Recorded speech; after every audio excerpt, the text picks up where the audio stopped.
السلام علیکم ورحمۃ اللہ وبرکاتہ۔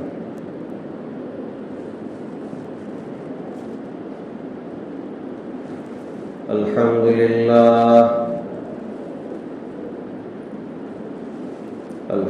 للہ نحمده ونستعینه ونستغفره ونؤمن به ونتوکل علیہ ونعوذ باللہ من شرور انفسنا ومن سیئات اعمالنا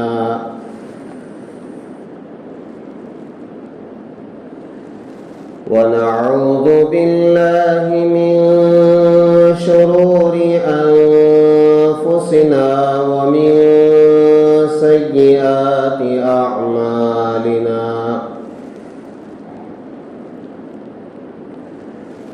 من يهده الله فلا مضل له ومن يضلله فلا هادي له ونشهد أن لا إله إلا الله وحده لا شريك له ونشهد أن سيدنا ونبينا ومولانا محمدا عبده ورسوله الذي أرسل بالحق بشيرا ونذيرا وداعيا إلى الله بإذنه وسراجا منيرا أما بعد فقد قال الله تبارك وتعالى في القرآن المجيد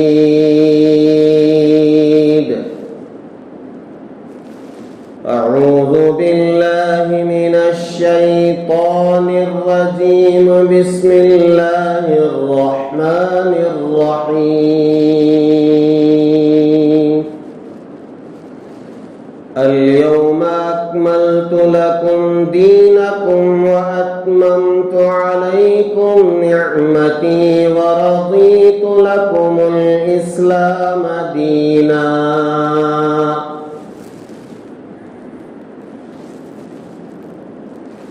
آمنت بالله صدق الله العظيم وصدق رسوله النبي الكريم ونحن على ذلك لمن الشاهدين والشاكرين والحمد لله رب العالمين۔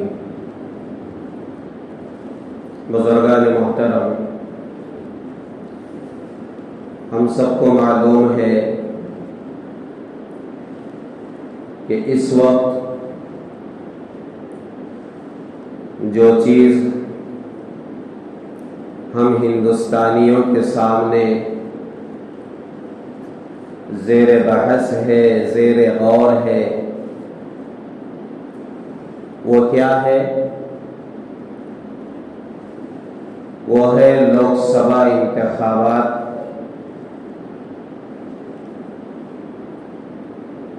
انشاءاللہ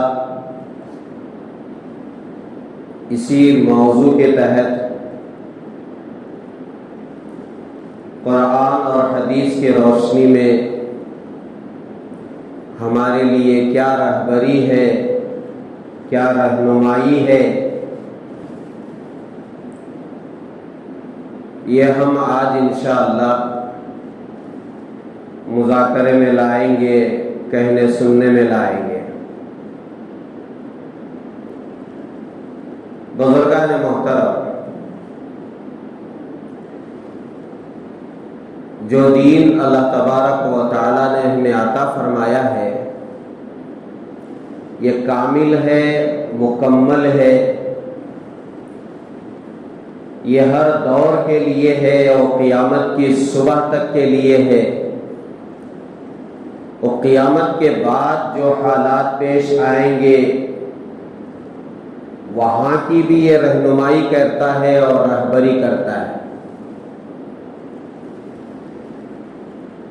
تو اسی دین کو رکھ کر کے ہم دیکھیں گے۔ میں ایک سوال کرتا ہوں کہ یہ جو زمانہ گزر رہا ہے جس میں میں اور آپ جی رہے ہیں، سانس لے رہے ہیں، جس کی صبح شام ہمارے سامنے ہے، یہ دور کون سا دور ہے؟ اس کا جواب میں ایک حدیث سے آپ کو دوں گا اور آپ خود اندازہ لگا لیں کہ یہ دور کون سا دور ہے۔ یعنی کیا یہ دور اچھا دور ہے یا پھر یہ دور ایسا ہے کہ جس سے پناہ مانگی گئی ہے؟ چنانچہ یہ تابعی ہے حضرت سعید بن سمعان رحمۃ اللہ علیہ۔ آپ کو معلوم ہوگا انبیاء کے بعد صحابہ ہیں، صحابہ کے بعد تابعین ہیں، تابعین کے بعد تبع تابعین ہیں، اور تبع تابعین کے بعد حضرات اولیاء ہیں۔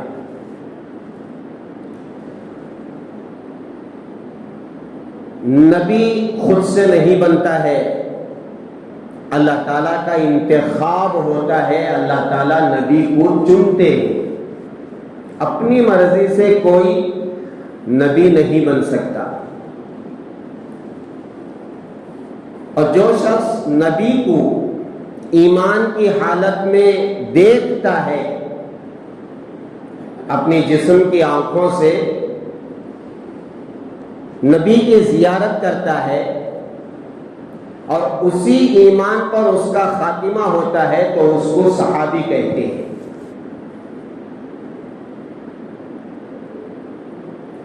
اور جو شخص صحابی کو ایمان کی حالت میں دیکھتا ہے اس کو تابعی کہتے ہیں،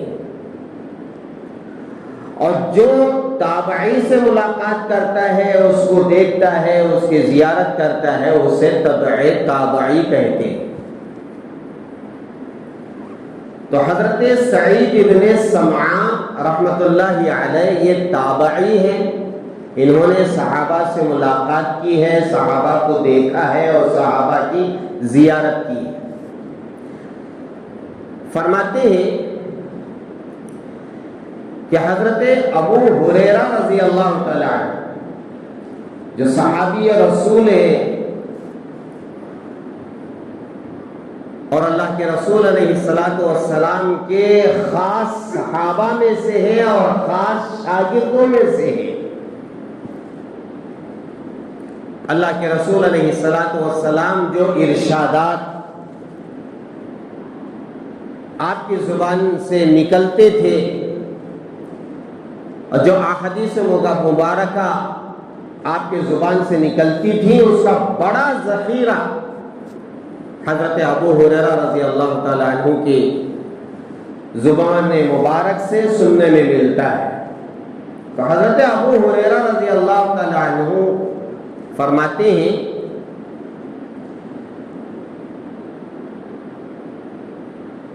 کہ وہ یہ الفاظ کہا کرتے تھے، یتعوذ من امارات الصبیان والسفہاء۔ حضرت سعید ابن سمعان فرماتے ہیں کہ ہم نے حضرت ابو ہریرہ رضی اللہ تعالی عنہ کو یہ الفاظ کہتے ہوئے سنا کہ حضرت ابو ہریرہ رضی اللہ تعالی عنہ اپنی دعاؤں میں پناہ مانگا کرتے تھے اس بات سے کہ یا اللہ میں پناہ مانگتا ہوں بچوں اور بے وقوفوں کے حکمران بننے سے،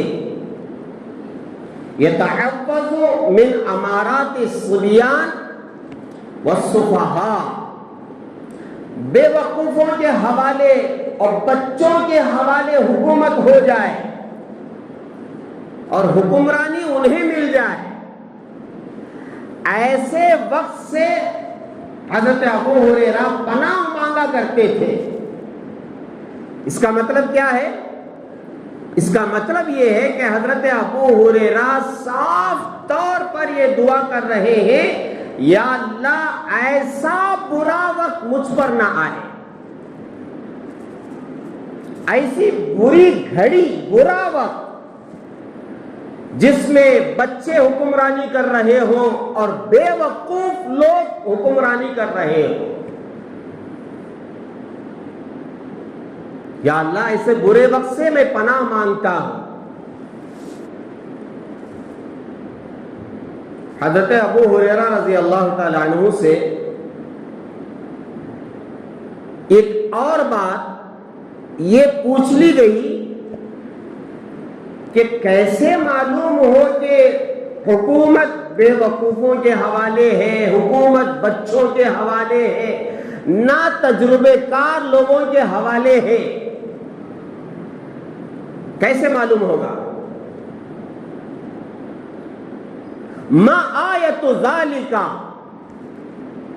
حدیث کے الفاظ ہے، حضرت ابو ہریرہ رضی اللہ تعالیٰ عنہ سے پوچھا گیا کہ آپ بتائیے کہ ہم کیسے پہچانیں کہ وہ دور جس دور سے آپ پناہ مانگ رہے ہیں وہ دور کیسے معلوم ہو، کیسے پتا چلے کہ بے وقوفوں کے حوالے حکومت ہے؟ تو قربان جائے حضرت ابو ہریرہ رضی اللہ تعالی عنہ پر آپ نے 3 علامتیں بتائی، 3 علامتیں۔ جب یہ 3 علامتیں دیکھو تو سمجھ جاؤ کہ اس وقت جو حکومت ہے وہ بے وقوفوں کے حوالے ہے۔ وہ کیا 3 علامتیں ہیں؟ میں یہ 3 علامتیں آپ سے عرض کر کے میں اس بات کی دعوت دوں گا کہ ان 3 علامتوں سے ہمیں کیا کرنا ہے، کیا سبق حاصل کرنا ہے، اور پھر ہمارا رد عمل کیا ہونا چاہیے اس وقت۔ سب سے پہلی علامت، حضرت ابو ہریرہ رضی اللہ تعالیٰ عنہ فرماتے ہیں ان یقطع الارحام، جس دور میں یہ دیکھو کہ رشتے ناطے توڑے جا رہے ہیں، رشتے ناتوں کی دھجیاں اڑائی جا رہی ہیں، رشتہ داری کا کوئی پاس و لحاظ نہیں ہے، اور آپس میں ایک دوسرے کے حقوق ادا نہیں کیے جا رہے ہیں، یہ پہلی نشانی ہے۔ اگر یہ نشانی تم دیکھو کہ تمہارے دور میں، تمہارے اٹھنے بیٹھنے میں اور تمہارے خاندان میں اور تمہارے معاشرے میں یہ بات پھیلی ہوئی ہے کہ لوگ رشتہ داری کا کوئی پاس و لحاظ نہیں رکھتے، سمجھ جاؤ کہ تمہاری حکومت بے وقوفوں کے حوالے ہے۔ رشتہ داری کیا ہے؟ باپ بیٹا ہے، ماں بیٹی ہے، بھائی بھائی ہے، بہن بھائی ہے، بہن بہن ہے، چچا ہے، تایا ہے، خالہ ہے، پھوپھی ہے، ماموں ہے، ممانی ہے، دادا ہے، دادی، نانا نانی، یہ جو رشتہ داریاں ہیں، اور رشتہ داریاں 2 قسم کی ہیں، ایک والدین کی طرف سے جو رشتہ داری چلتی ہے، اور دوسری رشتہ داری نکاح کے بعد کے جو رشتہ داریاں ہیں، اپنے ساس اور سسر کی طرف سے جو رشتہ داری چلتی ہے، پوری رشتہ داری ادھر بھی وہی ہوتی ہے، ادھر بھی وہی ہوتی ہے، اور ان دونوں رشتہ داریوں کا نبھانا ضروری ہے، اور ان دونوں رشتہ داریوں کے حقوق کا ادا کرنا ضروری ہے. لیکن اگر اس وقت ہم ماحول میں دیکھیں، بیٹا باپ سے ناراض، باپ بیٹے سے ناراض، بھائی بھائی سے ناراض، بہن بھائی سے ناراض، بھائی بہن سے ناراض، اور بہنیں آپس میں ناراض، خالہ سے ناراض، پھوپھی سے ناراض، ماموں سے ناراض، رشتہ داری کا تو جنازہ اٹھا دیا گیا ہے.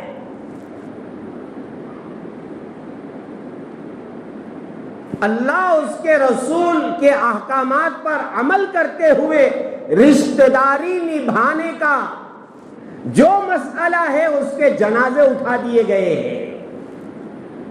تھوڑی تھوڑی سی بات پر، اور وہ بھی دینی کوئی بات نہیں ہوتی، دنیاوی باتیں، مال و دولت، شہرت، جس کی بنا پر آپس میں تلخیاں، آپس میں قسمیں کھا جاتے ہیں. تو میرے جنازے میں نہیں آئے گا، میں تیرے جنازے میں نہیں آؤں گا. اور میں بتاؤں، میاں بیوی یہ ایسے ناراض ہیں اس وقت، بیوی شوہر سے ناراض، شوہر بیوی سے ناراض. اب بتائیں، جہاں رشتہ داریوں کے جنازے نکالے جا رہے ہوں، وہ دور برا دور نہیں تو اور کون سا اچھا دور ہے.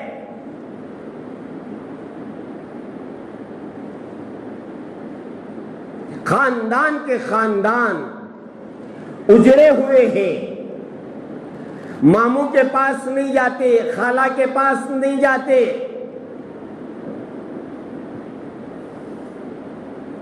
رشتہ داری نبھانا بہت بڑی بات ہے. صرف ملنے کے لیے جانا کہ میں خالہ سے مل کے آؤں گا، خالہ سے مل کے آؤں گی، میرے بھائی سے مل کے آؤں گا، میری بہن سے مل کے آؤں گا، یہ رشتہ داریاں یا تو شادی بیاہ کے موقع پر یا پھر کسی کفن دفن کے موقع پر، ان دو موقعوں پر محدود ہو کے رہ گئی ہے. شادی کو بلائیں گے تو شادی محل میں ملاقات ہوگی اور وہیں سے سلام کلام، خیر خیریت، وہ اپنے گھر، یہ اپنے گھر. اور جنازہ میں، کفن دفن میں قبرستان، اور بہت زیادہ ہوا آخری وقت میں آئیں گے اور کفن دفن میں شریک ہوئیں گے اور سلام کلام، بس جاتے رہو. کیا اس کو رشتہ داری کہتے ہیں؟ رشتہ داری کا مطلب ہی الگ ہوتا ہے.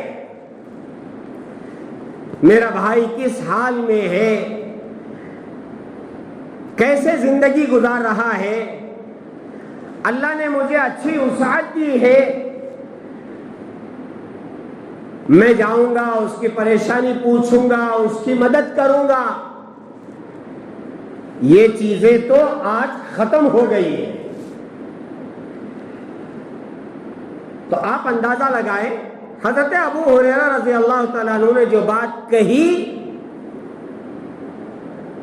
کیا اس وقت ثابت نہیں آ رہی ہے کہ جس زمانے میں تم دیکھو کہ رشتہ داریاں توڑی جا رہی ہیں، اور حدیث میں صاف ہے، لا يدخل الجنت قاطع، رشتہ قطع کرنے والا، رشتے توڑنے والا جنت میں نہیں جائے گا.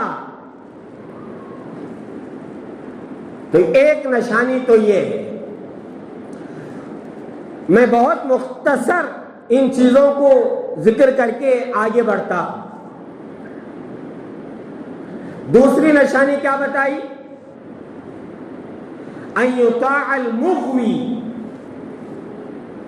حضرت ابو ہریرہ فرماتے ہیں، جب تم دیکھو کہ ایسے لوگوں کی اطاعت کی جا رہی ہے جو خود گمراہ ہیں، گمراہ لوگوں کے پیچھے لوگ بھاگ رہے ہیں، نہ ان کو نماز کا پتہ ہے، نہ شریعت کا پتہ ہے، مگر لوگ ان کے پیچھے بھاگ رہے ہیں۔ یہ میرا پیر ہے، یہ میرا مرشد ہے، یہ میرا بڑا ہے، اب اس کی اطاعت کی جا رہی ہے۔ اب ذرا اندازہ لگاؤ، جس دور میں اور آپ جی رہے ہیں، کیسے کیسے جھوٹے مکار ایمان کے ڈاکے ڈالنے والے کیا گدیوں پر بیٹھ کر کے اپنے مریدین، اپنے ماننے والوں سے کیا کیا نہیں کروا رہے ہیں، اور اندھا دھن تقلید کی جا رہی ہے۔ یہ میرے بڑے ہیں، بس ان کی اطاعت کرتے رہو۔ معاشرے میں دیکھیں ایسے کتنے افراد ہیں۔ ایک فتنہ میں آپ کو بتاؤں جو اس وقت زیر بحث ہے، شکیل بن حنیف کا جو فتنہ ہے، کیا معمولی فتنہ ہے؟ جو یہ کہہ رہا ہے کہ میں امام مہدی ہوں، حالانکہ وہ امام مہدی نہیں ہے، لیکن اس کے ماننے والے روز بروز بڑھتے جا رہے ہیں۔ اندھا دھن تقلید کرنا،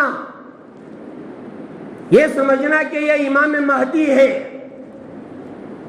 حالانکہ سراسر غلط ہے، وہ جھوٹا ہے، وہ مکار ہے، وہ جادوگر ہے،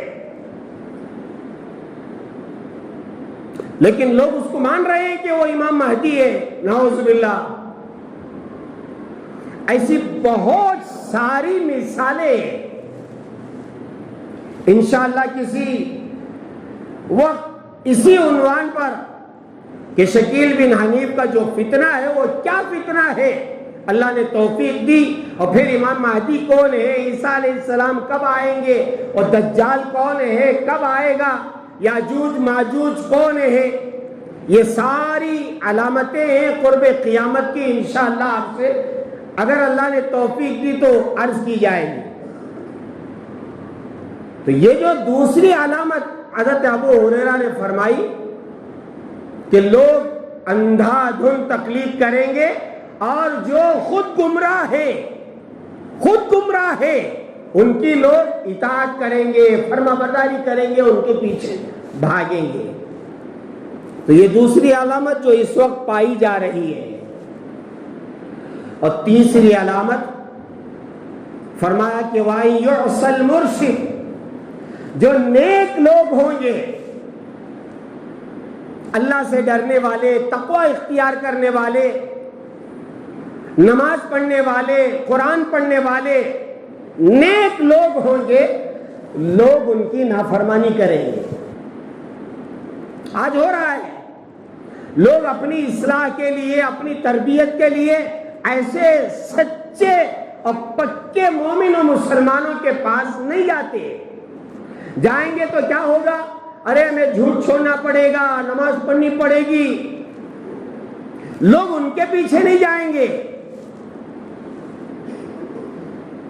فرمایا نیک لوگوں کی نافرمانی، وَإِن يُعْصَ الْمُرْشِدُ، نیک لوگوں کی نافرمانی کرنا۔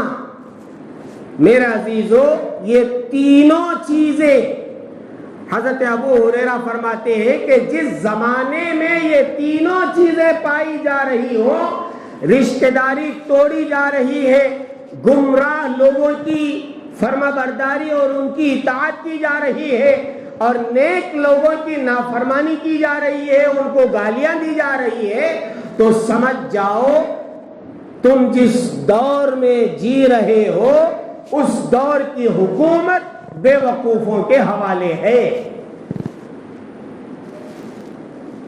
حضرت علماء کرام نے صاف طور پر اس حدیث کو ذکر کر کے فرمایا، یہ جو زمانہ جس میں اور آپ سانس لے رہے ہیں، یہ زمانہ ایسا زمانہ ہے کہ اس زمانے سے پناہ مانگی گئی ہے۔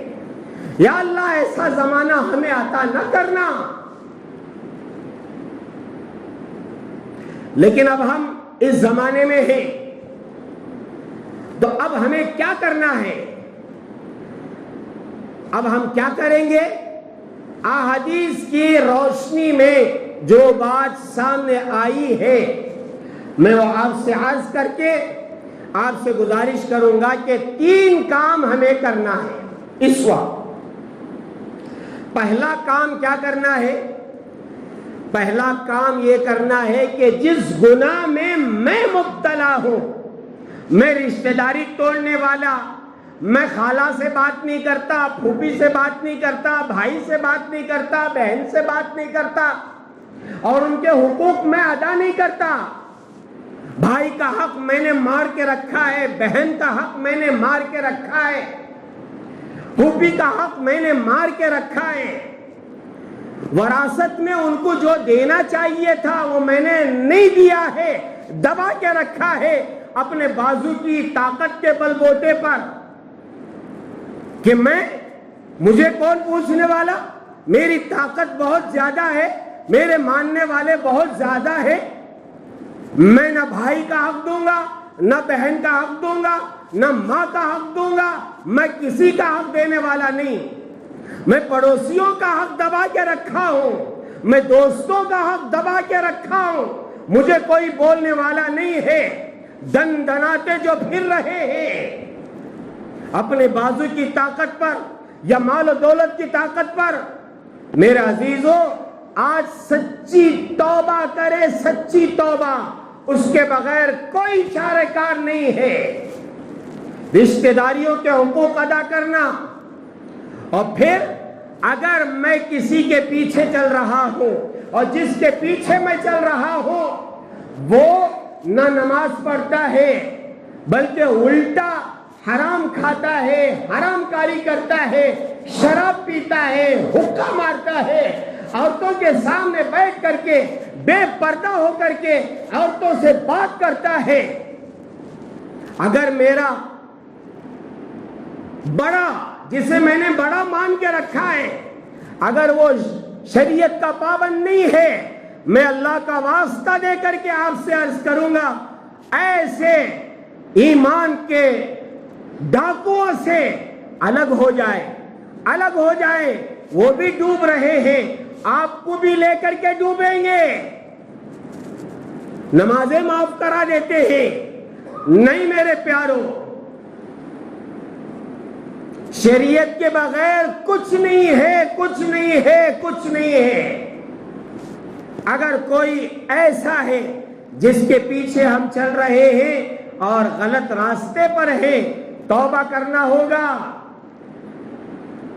اور پھر اگر ہم اپنے آپ کو کسی اللہ والے کے حوالے نہیں کر رہے ہیں اور الٹا اللہ والوں کو گالیاں دیتے ہیں، میرے عزیزوں ان تینوں بڑے گناہوں سے ہم توبہ کریں، توبہ کریں، رشتہ داریوں کو نبھائیں، بہانے بہانے سے بہن کو گھر بلائے، بہانے بہانے سے بہن کے گھر جائے، بہانے بہانے سے بھائی کو گھر بلائے یا بھائی کے گھر جائے، رشتہ داروں کے گھر جائے، سلام کلام کرے، تھوڑی دیر بیٹھے، خیر خیریت معلوم کرے، اگر وہ ضرورت مند ہے اور اللہ نے آپ کو کچھ دے رکھا ہے ان کی ضرورتیں چپ کے پوری کرے۔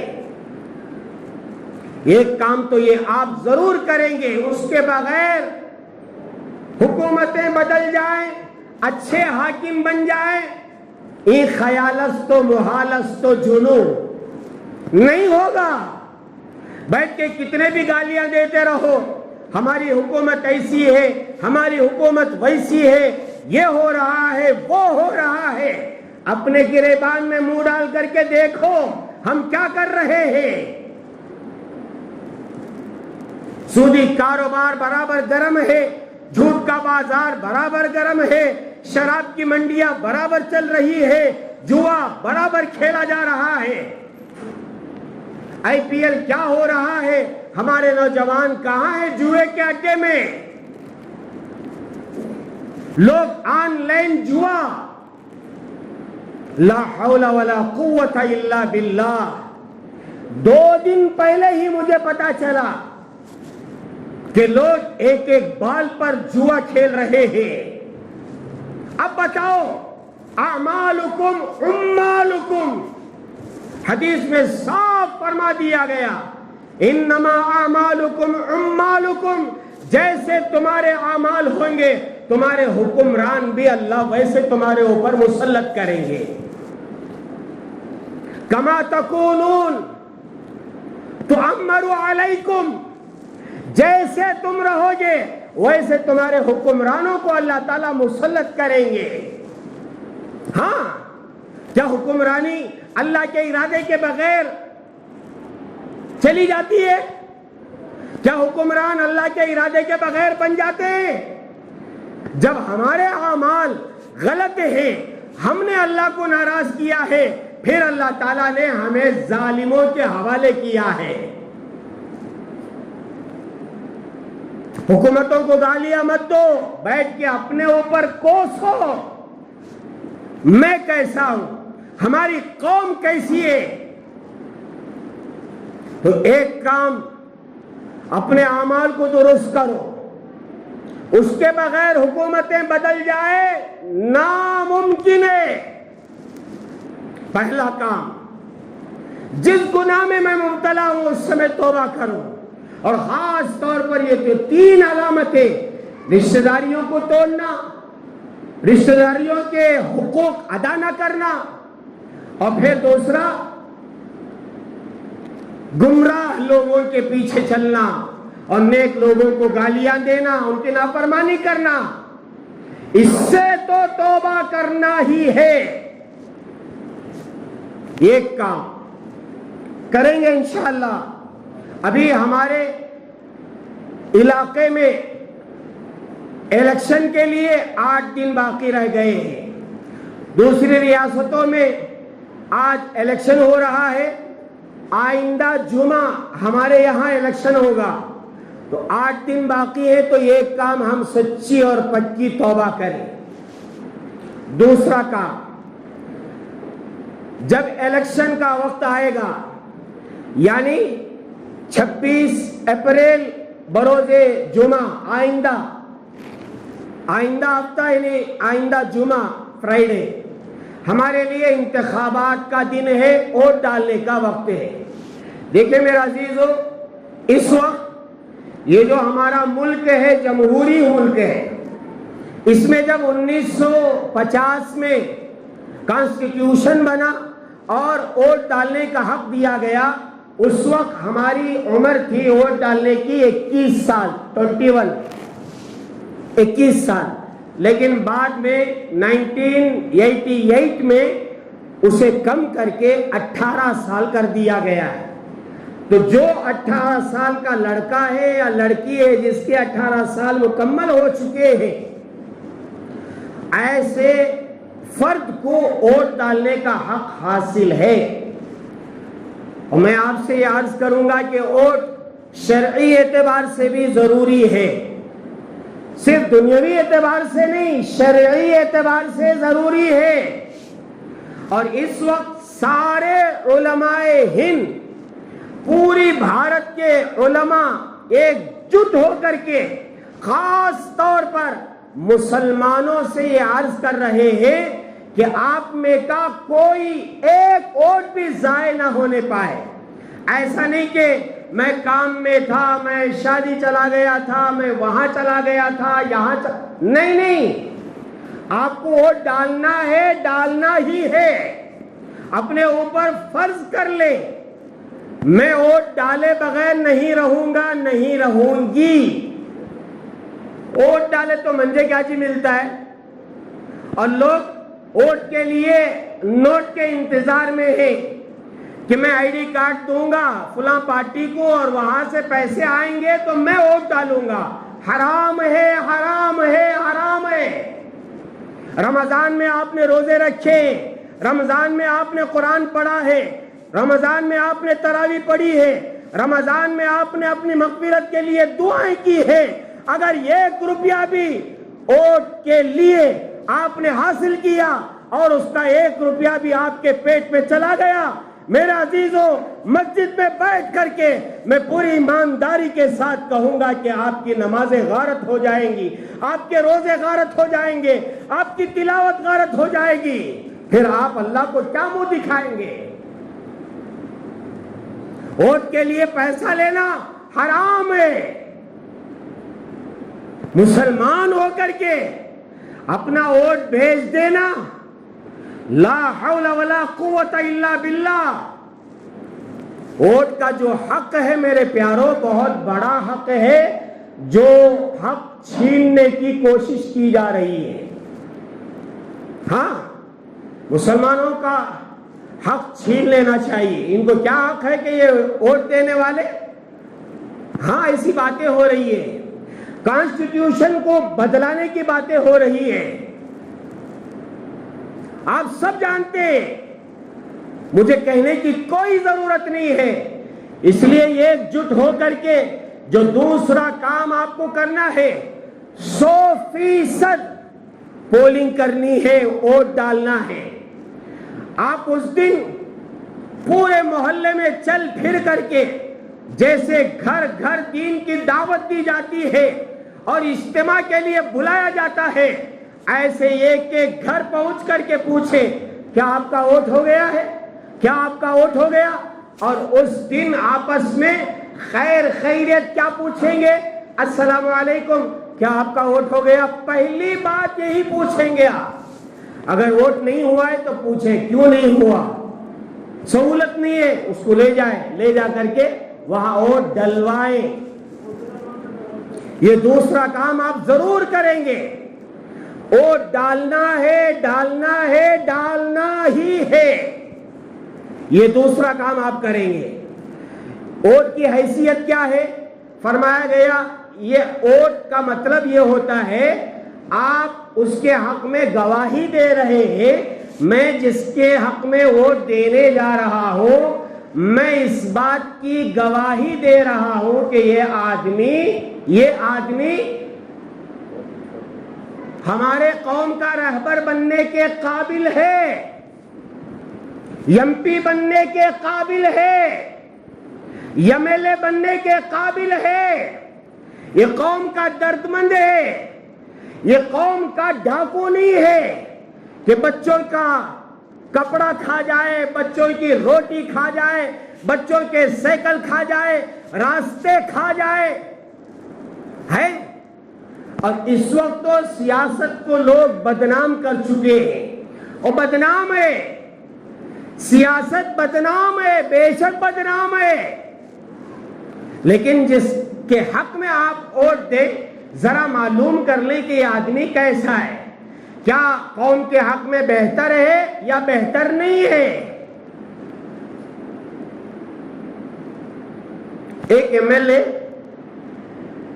جس نے یہ کہا تھا کہ اگر میں ہار گیا تو پورے علاقے میں دنگا و فساد کراؤں گا، حضرت امیر شریعت رحمت اللہ علیہ انہوں نے مجھ سے پوچھا کہ آپ کے علاقے میں کون ہے؟ میں نے کہا کہ فلاں آدمی ہے۔ تو حضرت نے کہا کہ وہ تو بہت بڑا آدمی ہے۔ میں نے اس کا جملہ دہرایا کہ اس نے کہا ہے کہ اگر مجھے ہراؤ گے تو میں دنگا فساد کراؤں گا۔